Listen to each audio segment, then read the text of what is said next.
welcome to the podcast. Thank you for having me. Give me a sense of what we all have to call the journey to this point, right? I work at a company called TMS. We're a global marketing and sourcing company, and I am the managing director of Europe. I've been at the marketing store, or TMS, my entire career. Joined straight out of university, but have been fortunate that I have been around the world, a number of offices. I think at the last count, I've worked in 10 different offices, bounced across the Atlantic 3 or 4 times. Each of the roles has been different enough from the last to really feel like it's having to start again. And I think that's part of what's kept me engaged. Is there an experience that strikes you as particularly formative? One that you look back on and think, wow, that was tough, but also, wow, that taught me a lot. I think there's definitely a couple. I think the bigger one, that even though I was probably midway through my leadership journey, what I would consider the turnaround of the London business that I was brought in to do is probably the one that I had to draw on most of my reserves to do, and equally learnt as much doing it as I came into it, and things that I hold true moving forward with that. Give us a sense of the kind of context at the time, what was going on. I'd been managing director of Chicago for, I think, 4 or 5 years, and was at a point in my life really driven by family where we wanted to come back to the UK. I'd worked out of the London office, but on the global team. My boss, the president of the company, had tended to give me challenges that I think he felt needed someone who wasn't afraid to make decisions, and did the age old, well, if this were your problem, how would you solve it? And then by presenting the plan of how you'd solve it, so now it is your problem, kind of go get it done. And I think whether he knew it consciously or not, but they're the kind of challenges I rise to. I think taking over the London business, I've got huge respect for the team that were there before me, and the MD prior to me. We'd worked actually as competitors and then as colleagues. So there was a strange relationship towards the end of that, when it was clear that my advice was being sought by the president. And I started off by offering counsel on the things I thought the global leadership team were looking for to try and help guide a path to success for the organization. And if I'm honest, if someone had tried to do that for me while I was managing director of a business, I probably wouldn't have taken it particularly well. I think they responded as well as could be expected, but not overly positively. And I think that there were a number of people at the time that were open to seeking my counsel, and mostly on what the outcomes that the business was looking for rather than how to do it, like really trying to understand the reality of the situation they were in. And again, without getting into too many details of the kind of IP side, the business had been financially underperforming significantly for a couple of years. And I don't think there was faith that there was a plan to get out of it. So I was, as I said previously, I was asked by my boss, well, if this was your business, what would you do? How would you approach it? How would you think about business planning for next year? So I put together, by no means a full plan, but just some pillars I'd put down that I would want to see different in the business. And then over the course of the next 2 or 3 months, the decision was made, and I wasn't fully aware of it to start, but the decision was to swap the leadership and put me in to turn around the business. And I think that one of the going in challenges was, one, that the person I was replacing had also been within the business and within our system for a long time. They were hugely respected in the industry, and in the organization they were very well liked. The person that there'd been skepticism around was then put in charge. And the reason there was skepticism was one of the things that I felt needed to change in the business was, despite being a proud London business and a proud British business, it did report into a Chicago center.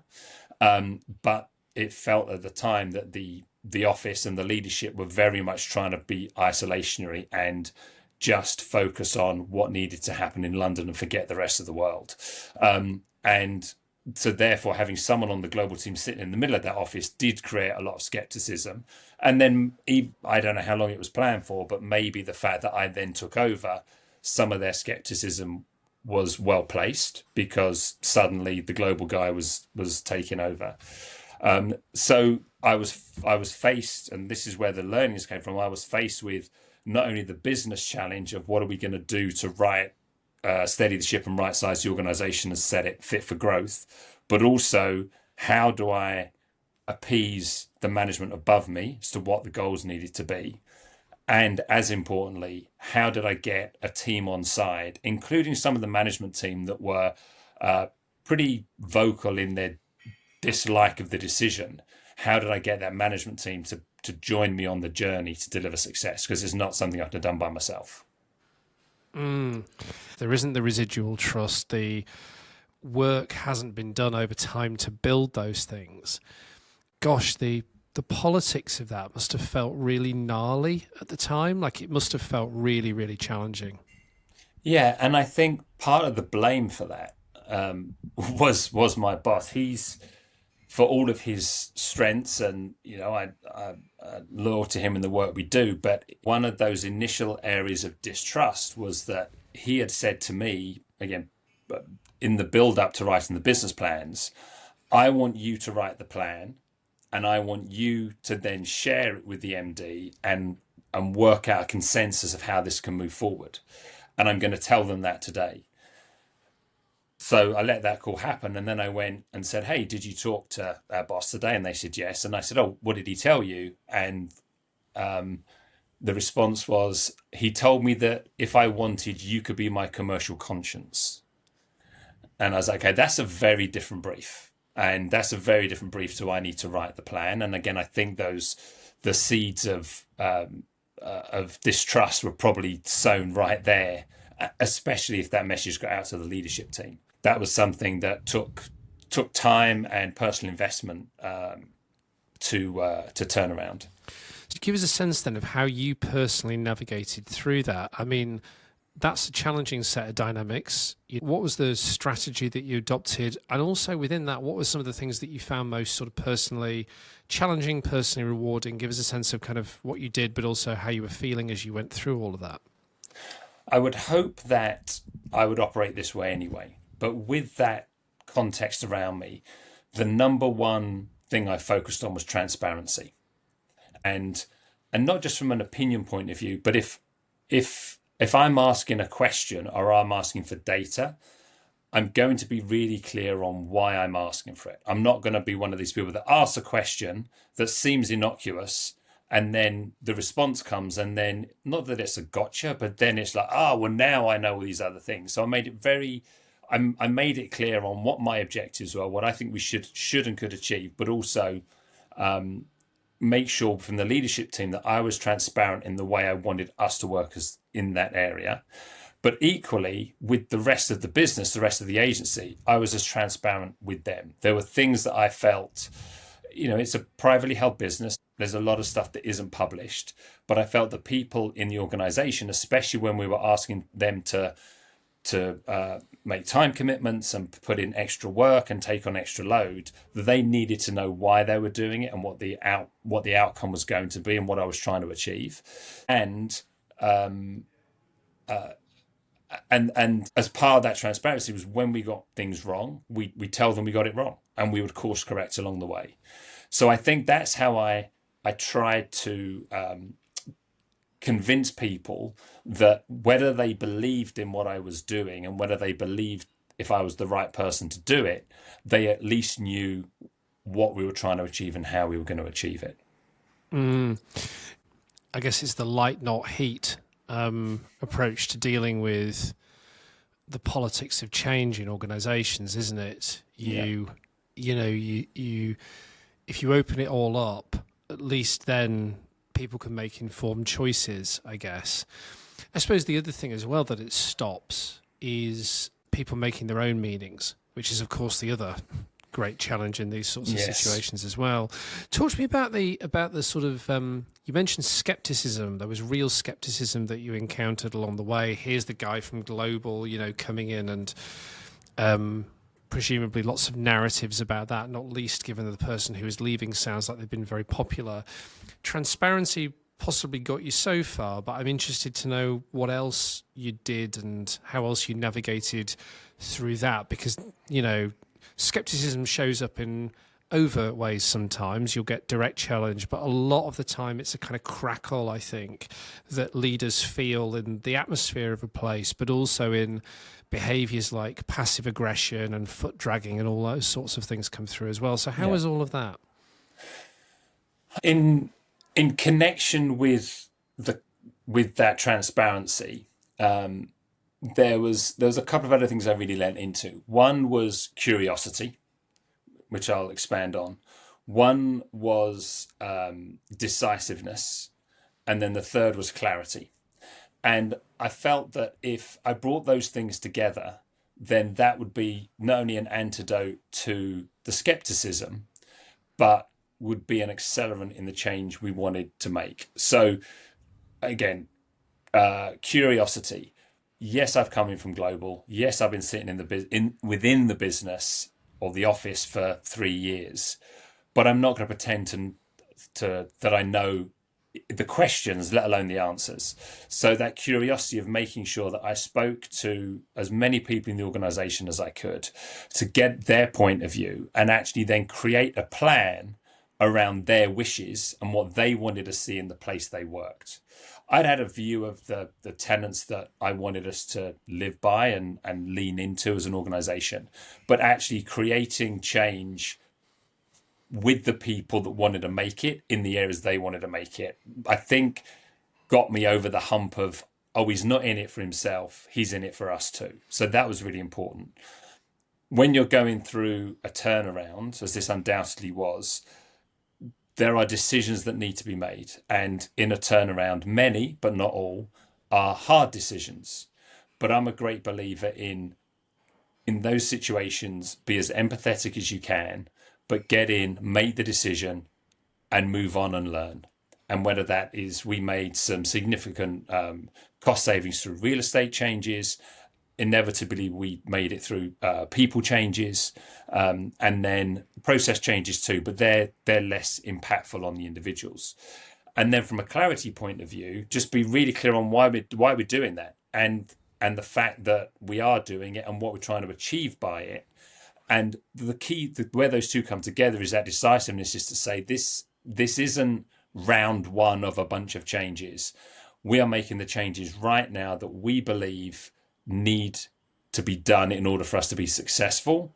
And now everyone could just focus on delivering the plan, rather than I'd been in other parts of the organization when it was like, well, who's getting laid off this month? Well, what change is happening now? So it was really important to me that, having understood what we wanted to do and change as a business, that we made those changes and then we committed to those so that people could then just focus on getting the work done rather than looking over their shoulder as to what big thing may be happening next.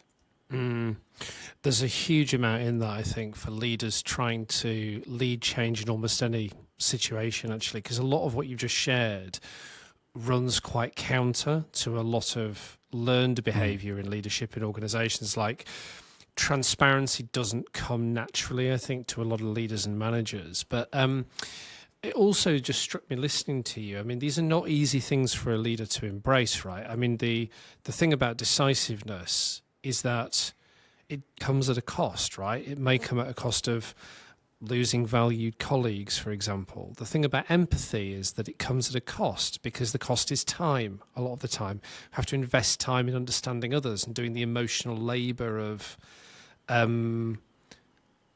perceiving where they're at, or at least trying our best to perceive where they're at and what informs that, So you mentioned at the start of this conversation that this it took a lot from you, that it felt like this really sort of cost you. How did that cost show up? The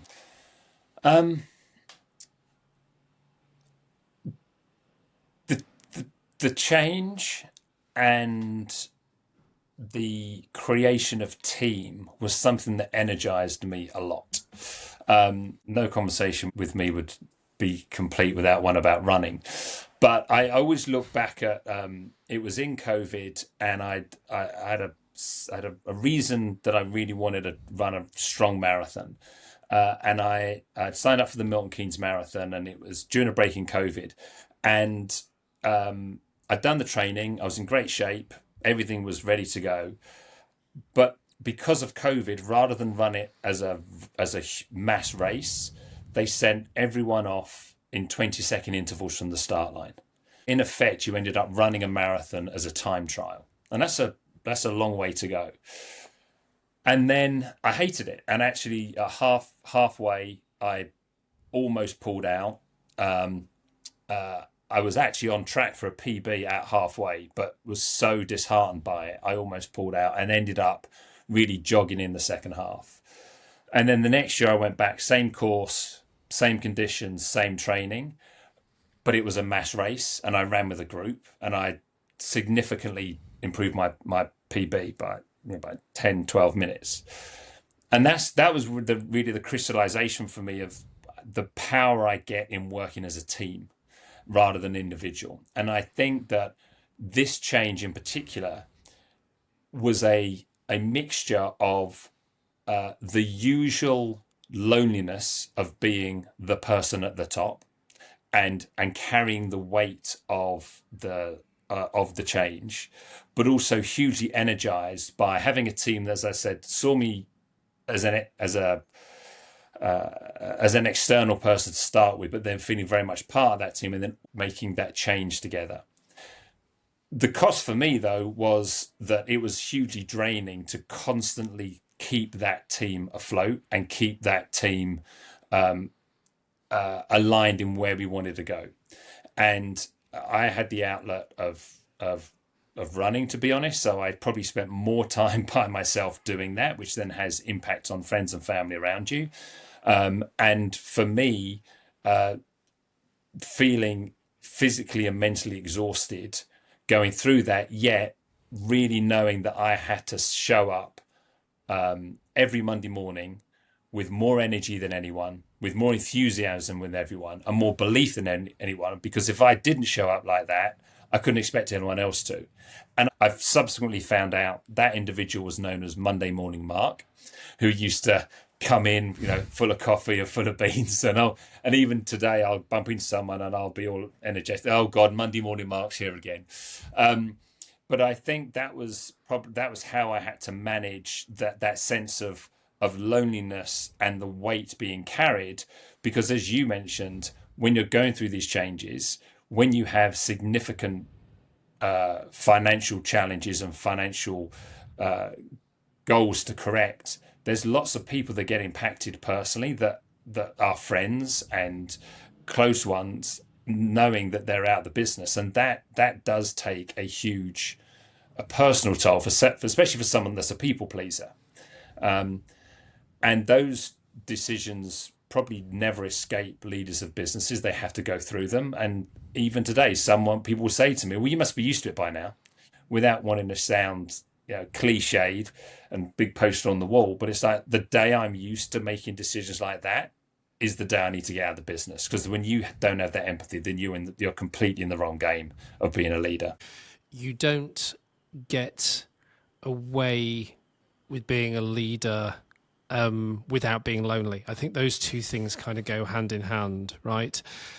Your solution to that was to enroll people in the change process with you. And that does, of course, come at a cost, because there's emotional labor required in all of that. And you've still got to corral and motivate people over the medium to long term to get stuff done. One of my favorite proverbs is a Haitian proverb: behind the mountains, more mountains.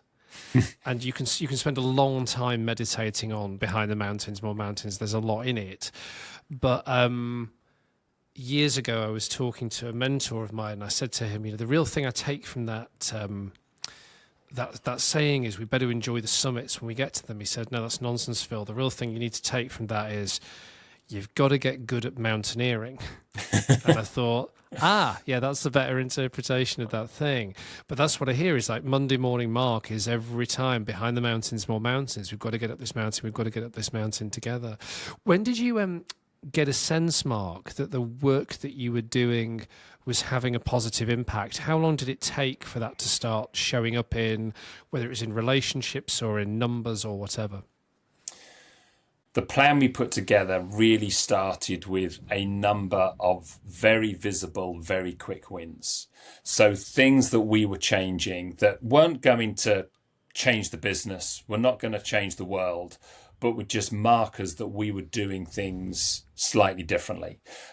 They may be the way we were taking feedback. There may be the fact that I was sitting in the center of the office to open up the conversations. It could have been how quickly we came to the decisions of the changes we wanted to make around people. And we really stressed that just because they were decisive didn't mean they weren't thought through. So I think that the people started to see those changes and engage more. And the openness that they started to come and talk to me about was a key marker for me. We were doing things like pulse survey, so I could see uptick in sentiment. But I think the biggest change that I noticed in one of the round tables that I hosted early on, someone said something that landed and I carried with me, and I still do to this day. And it was, we just need a bunch of really motivated people doing what they need to help the business move forward. And I was like, that's what it's about. It's not about the management team. It's definitely not about me. It's about who in the group can be inspired by the change you want to make. And the more people that lent in offering to run these projects for us and see that change was a big indicator for me that that we were onto something good. When we won awards, when projects were won, it was no longer the team that won them that would go out for a drink and celebrate. The whole business celebrated, and the whole business felt part of the win. And that was really trying to pull everything together like that. And I think they were those early embers that we were trying to jump in from. So when you sort of synthesize this experience and think back on it now, I guess, what did you feel the experience had to teach you?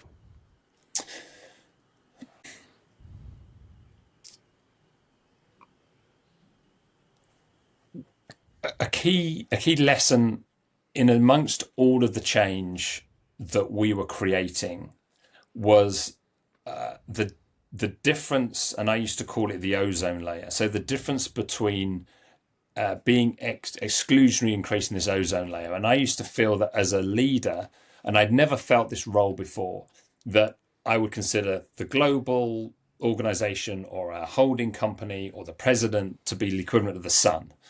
And the sun sends a lot of really strong things down to us. And without it, we can't survive.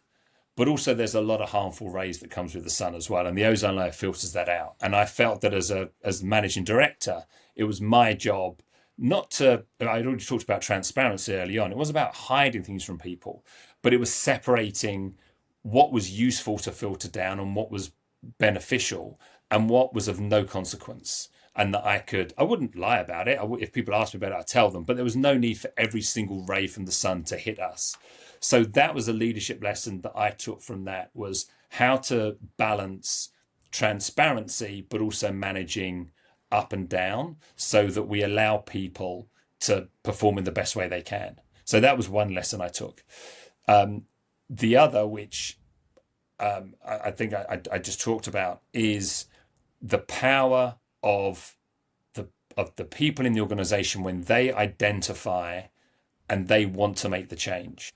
And the lesson from that was, yes, you can say to people, well, raise your voice or say what you think, but unless you create that psychological and physical safety to do that, and everyone gets a fair opportunity in the business, that's not going to happen. So that really was the beginning of not just a financial turnaround, but a cultural turnaround that has got us to where we are today, where we're really proud of the openness of our culture, the true inclusion nature of our culture, and the opportunities for everyone to present themselves in however they're most comfortable with in the business. Do you think the experience changed you as a leader? I think it did. I mean,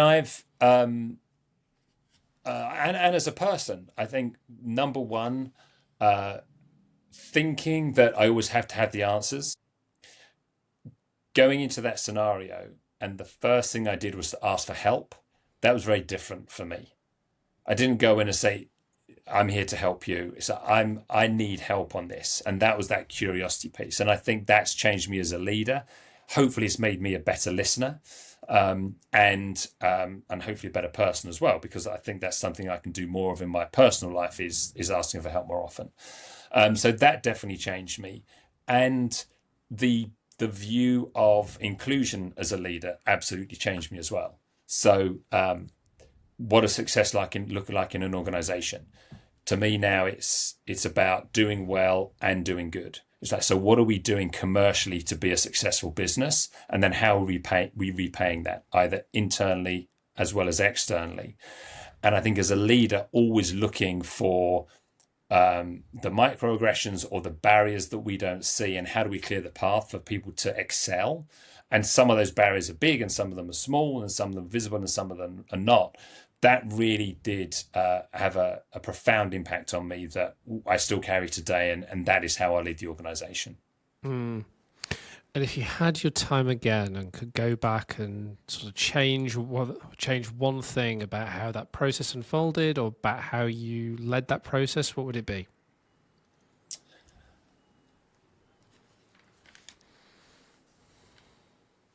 If anything, maybe even a little more decisive. I think that there were leaders in the organization that you could tell weren't fully on board with where we wanted to go, or weren't fully on board with the role that they wanted to play in it. And I think that by delaying those changes, or that change in direction, I think slowed down some parts of the business. So I think there's an element of being even more decisive I'd have liked to have done. But despite the challenges, and as we talked about the toll, it was probably the most fun I've had in my career, because you could see, it's like a kid growing a sunflower. You could just see it grow so fast and change so fast in front of your eyes. There was immediate rewards, and that's something I really treasure. Mm.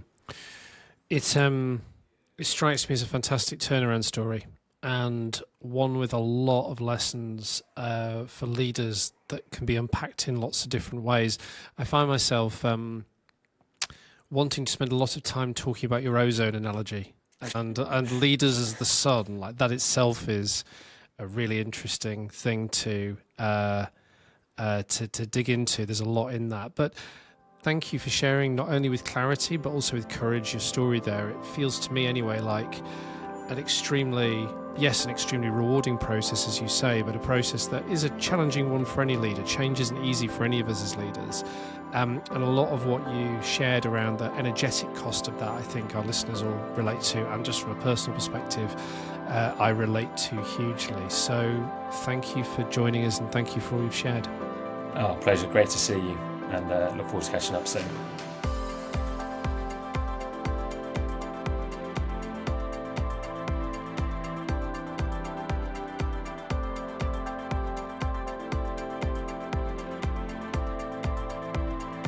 Steve Hearsum, welcome to the podcast. What really struck you about the conversation that I had with Mark in the first half of this episode? One at a top level, which emerged right at the beginning in your conversation with Mark, and I was really hooked by, which was the relationship between experience and longevity. Mark is somebody who was deeply experienced and was really, really articulate at explaining about how he'd ended up where he'd got to. And he was talking about what he'd learned. There was a really lovely thread of his own learning and his own reflexivity. And yet, the jeopardy of senior leaders is palpable when you look at, for example, the stats around the average tenure of a CEO in the NHS. So you kind of go, how much acceptance or valuing of experience do organisations really have for their leaders? The related theme that came up for me there was that idea of the imposter. So if you've been in an organization for a while, but you end up, for example, being promoted, being moved to a different part of the business, or being put into some sort of other unfamiliar context, suddenly, you may be an old hand in the business. To your point, there may be a lot of experience going on, but the context in which you find yourself is very new, and the people that you are expected to lead are not. The story that was being told there is a story of, I'm an outsider coming in. And the story that was being colluded in by other people was, you're an outsider coming in. It sort of strikes me that there's the archetype of the outsider actually is the thing that's kind of in play. And I wonder if it's interesting for any leader going through change, or who is required to kind of step into a new role, transition in some sense, to interrogate what are my assumptions about the role that I am playing and that the organisation is asking me to play, and what are the assumptions of others as well, because outsider is a chosen archetype, is a chosen story in that sense, but there are other stories that are available. So, for example, another story that would be available would be experienced pair of hands, or trusted known quantity who's proven himself elsewhere in the business. Those stories aren't the stories that are being told. What's actually being told is a story which serves the organisation's lack of desire to change in some sense, which is, you're an outsider, you don't get this, you need to prove yourself. And I wonder about navigating from that place and how well it resources leaders to be able to navigate, Yeah, but there's a flip of that, which is think for a moment about why organisations bring in outsiders. So the number of examples there are, which you don't have to hunt far for online and in the news, for CEO gets replaced, or organisational culture is an absolute mess. Bring in a new CEO who's going to change everything. So outsider as hero riding in on their stallion. Okay. So we still love this idea that it's the leader, the individual leader, who is going to come in and fix everything, not the collective, the individual. He was very clear about that. There's an interesting thread lurking in his story around how was the organisation basically wanting a hero. Yeah, and is the outsider hero part of that? Yeah. And Totally. therefore that's the thing that needs to be told. But there is the other side of it though as well, right? Which is that is also the convenient get out. The interesting thing about the hero archetype, if we talk about that for a second, is the idea that the hero ultimately, what makes a hero heroic is the idea that they can fail. So ultimately, heroism is only in place when there's some degree of jeopardy. There has to be something going on, which is like, there's a possibility or a large potential for failure here, right? So in that, there's some interesting stuff to work with, because actually what is also opened up is the idea that you may not be up to it.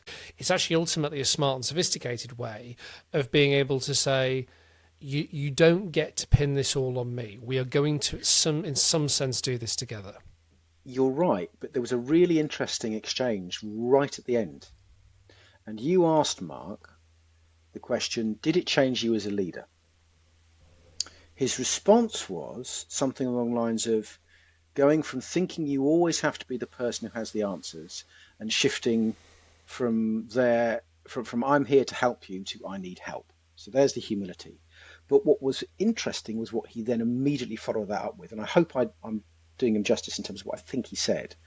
I think he said his reflection was that he possibly needed to be even more decisive. And I wondered whether he meant, was that to do things differently? And then I wondered, and the way he framed it in terms of the voices that he was describing, or the people he was alluding to, I think he was being quite careful in his language, because I interpreted that as being, the implications being either he needed to be more decisive in not listening to certain voices, or was it to get rid of certain dissenting voices? And I wasn't sure. That's a central tension for a lot of leaders, isn't it? I mean, I know at some level I can't do this all myself. So if they're brave enough to step into that reality, it brings about another question, which is, well, what does leadership then mean and require of me? So, the answer to that first question, which is, can I do this all myself? The answer being no, actually brings with it a whole lot of other questions, which is, well, what does that mean? How am I supposed to lead? And how do I navigate that relative to what the organisation thinks, which is it's all on you?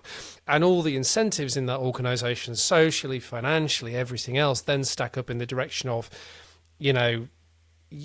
I need to get this right. So those tensions are kind of very present, I think, for a lot of leaders. And I think the role of coaches, consultants, helpers, people like you and I, Steve, as well, at some level, is to help people understand those tensions, navigate through those tensions, make decisions for themselves about how they best resolve those tensions. But it strikes me as that sort of reflection, that sort of tension would be quite common for a lot of leaders, Oh, totally. For all the talk about organisations saying they want people to be able to constructively challenge more, that people who actually do constructively challenge are more likely to be marked down in their performance appraisals.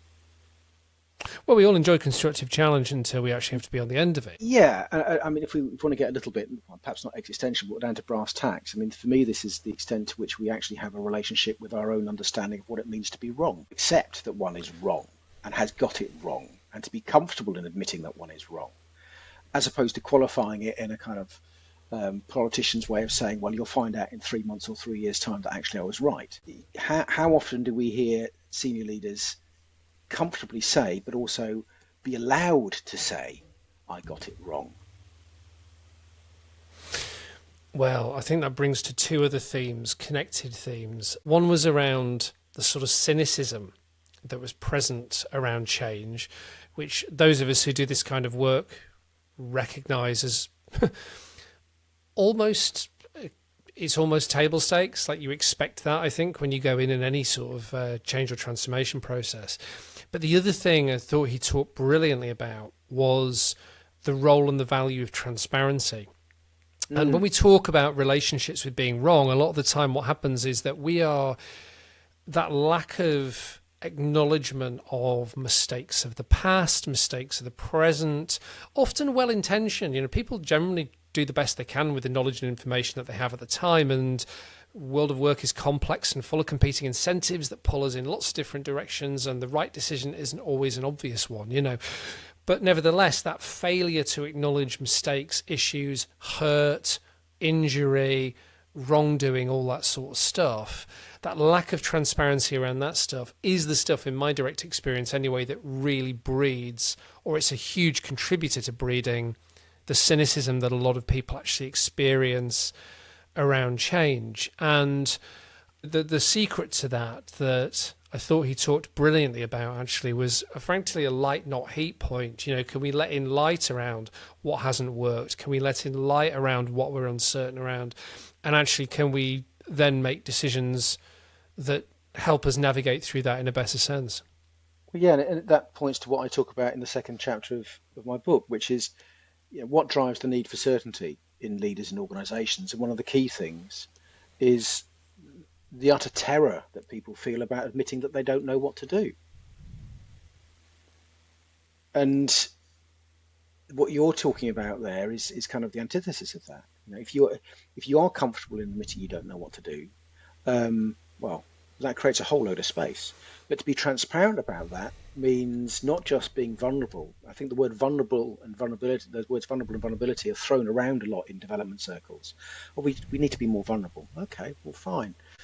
But to actually create the space for a conversation where people in organisations, I don't just mean leaders, but it's particularly for them because leading is a lonely game, particularly at a senior level, for them to be able to say how brittle and fragile they feel, that is actually what is often missing.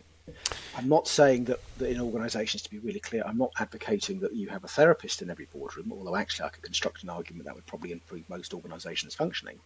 But the capacity to have conversations about one's fragility, or to acknowledge where you're feeling fragile, and to acknowledge that you don't know and you're terrified of people knowing that you don't know, that to me is where some of the work needs to happen.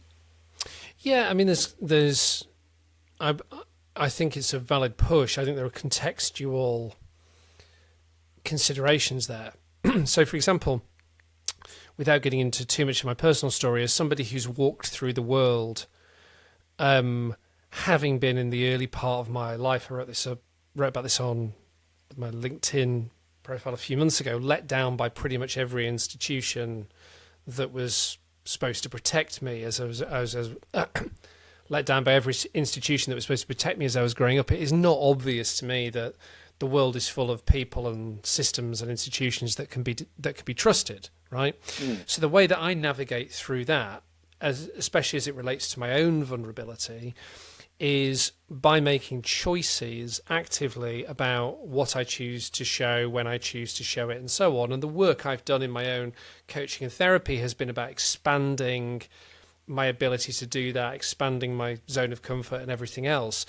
All that having been said, I still don't believe walking through the world as a completely open book is wise. And you would be hard pressed, I think, to make an argument that it is, which I know is not what you're saying. If we go into the organizational context, there are some areas where it's completely appropriate, or some contexts where it's completely appropriate and desirable for a leader to show vulnerability. It would not be at, for example, if decisions need making around which members of a team might need to depart in the context of a restructure or redundancy process, it would not serve that leader or that team, I believe, to have a kind of open, vulnerable, democratic conversation about what to do about that. There may be elements of it, particularly around how it's handled, where you would do that. But ultimately, there are certain tasks that need to fall to the leader. Equally, there are lots of other conversations. There are lots of other times when you're trying to pick path through strategy, you're trying to work out how to handle a specific gnarly, difficult issue, where actually a greater level of trust and vulnerability in that I don't know response actually can serve you not just as well as any other response, demonstrably better. And so I think there's something about, we all have a duty of self-protection in this world, point one. Point two, as it relates to that story and to the decisions that leaders need to make, I think there's some context-specific stuff. Vulnerability, openness as a default is good, but not in every context. I was really struck when I was having the conversation in part one of this episode around how carefully and how consciously that particular leader was trying to pick a path through. There's all the challenges that come up around heroes, having the answers, do I bring other people in, when do I co-opt them in, all the rest of it. But what I loved about that conversation was there was a kind of emotional integrity to it, which was, I also understand, I feel a weight of responsibility here to get this right, and I want to try and make sure to the fullest extent that I can that I'm doing that in a way which is caring and responsible to these people.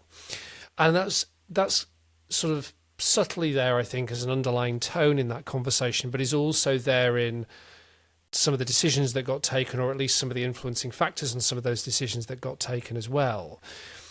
In the interests of expediency, in the interests of self-preservation, avoiding discomfort a lot of the time, in the interests of,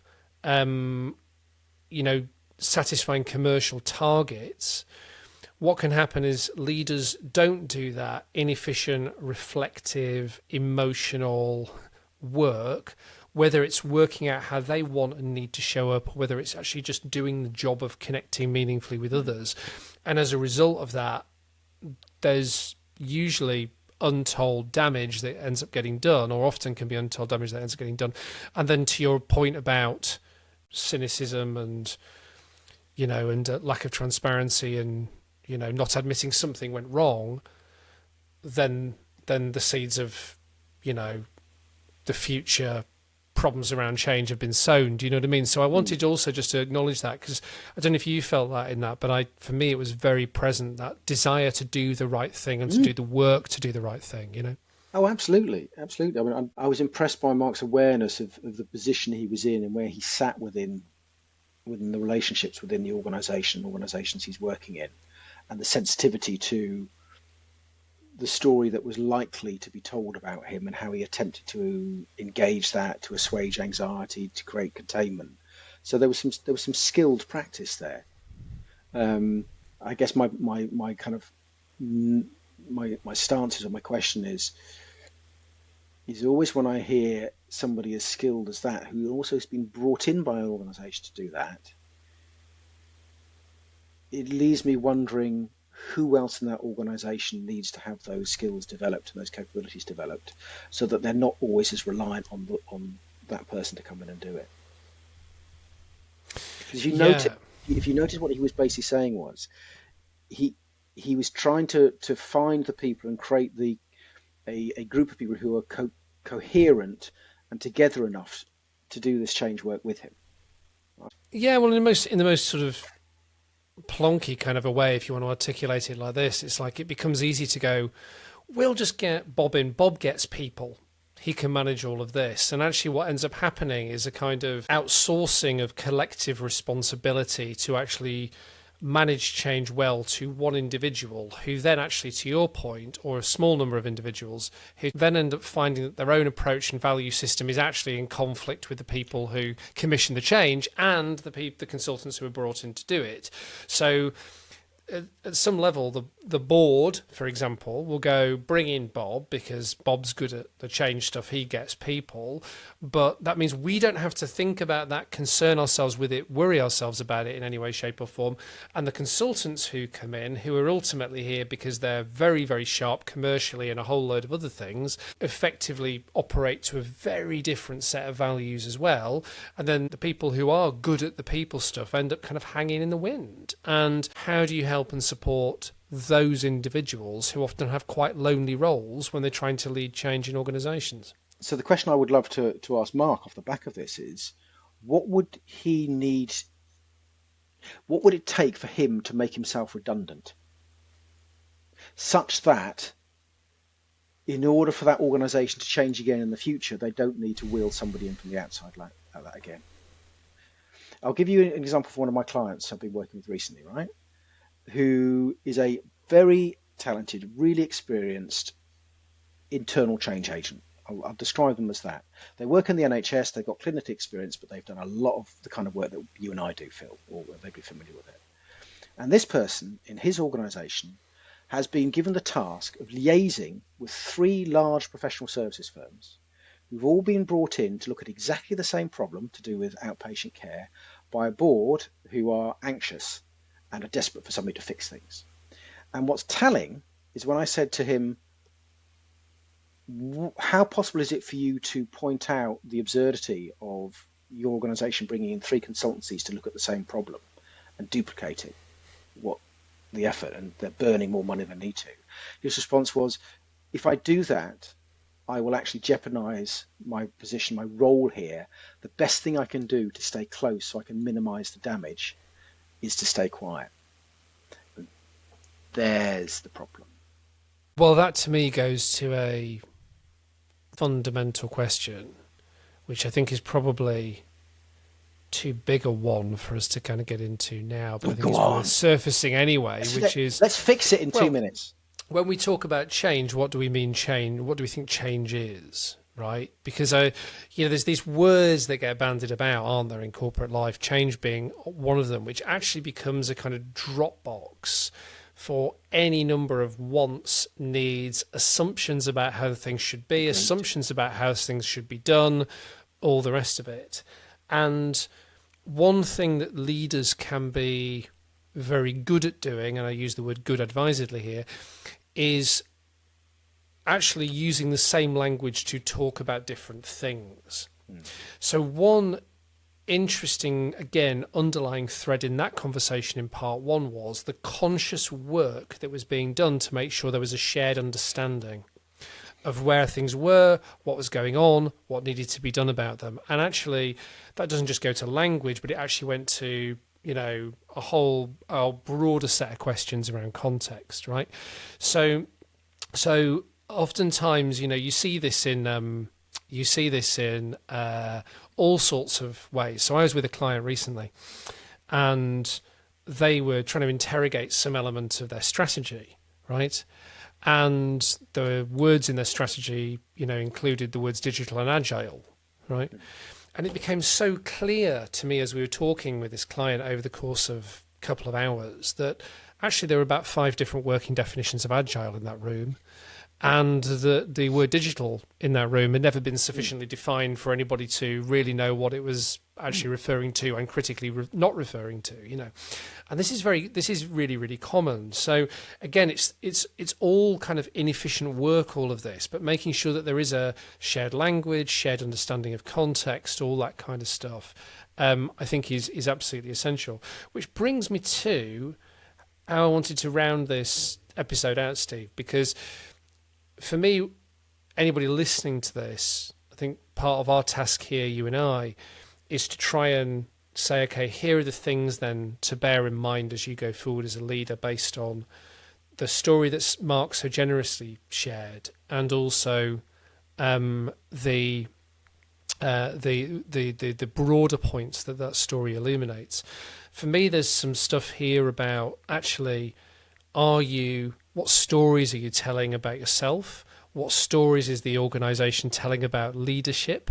And how are those things meshing or not meshing? I think is a really important point that you raised at the outset. There's also something about bringing people in, which he did so well. And how do you make sure that there's that sense of change being done with rather than to a lot of the time? There's also that question around light, not heat, and transparency around what has gone before, particularly on what's going on now, is a really valuable way of kind of lowering levels of cynicism. And then to that last point as well, there's something for me about shared language in all of this, and can we make sure that we're actually clear on what the language we mean actually points to, because that feels like a subtle but nevertheless quite pervasive issue in a lot of businesses and in a lot of change processes. What struck you as kind of key takeouts from that conversation? I would agree with you that it's about some of the assumptions. How do we construe leadership and change, particularly within a given organizational context? I mean, for example, I sometimes ask clients, how do you think change actually happens? What assumptions do you bring to that? So I think there's something around that. I think there is something about, again, this thread around getting the balance right between, for want of a better word, I don't quite mean modelling, but someone like Mark basically clearly signalling what it takes to do change work well, and embodying that so that people know what good looks like, and also then creating permission and protection for other people to start to do their version of that. If you look at his story through the lens, for example, of system psychodynamics, just to get a bit theoretical, he was actually paying attention to the 4 classic things: boundaries, authority, role, and task. He was trying to bring clarity to those different parts of the organizational dynamic, and ultimately to create some containment for the anxiety. So he didn't use the word anxiety, but I could hear him paying attention to the things that either might cause or catalyze anxiety, but equally what might reduce it. So his thing about transparency struck me as being, it wasn't just about transparency for the sake of it. He seemed to be really clear on what the value and what the benefit was in human terms.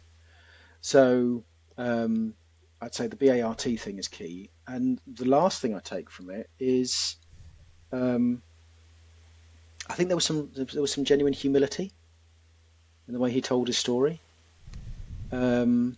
Not in a kind of, we've talked about this before, Phil, in the way that sometimes servant leadership and becomes another form of heroic leadership.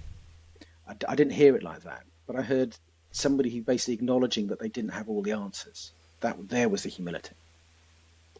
I can't do this on my own. I would agree with that completely. And it reminds me, what I will do also, Steve, is put in the show notes to this podcast a link to the article that you and I co-wrote about the myth of hero leadership, and in particular servant leadership as a kind of particularly potentially toxic form of hero leadership, which listeners to this podcast can luxuriate in and then disagree with at their leisure. And we look forward to the comments on that undoubtedly over the course of the coming weeks. Steve, thank you. That has been, as always, an insightful and interesting conversation, and we appreciate you coming on. Pleasure.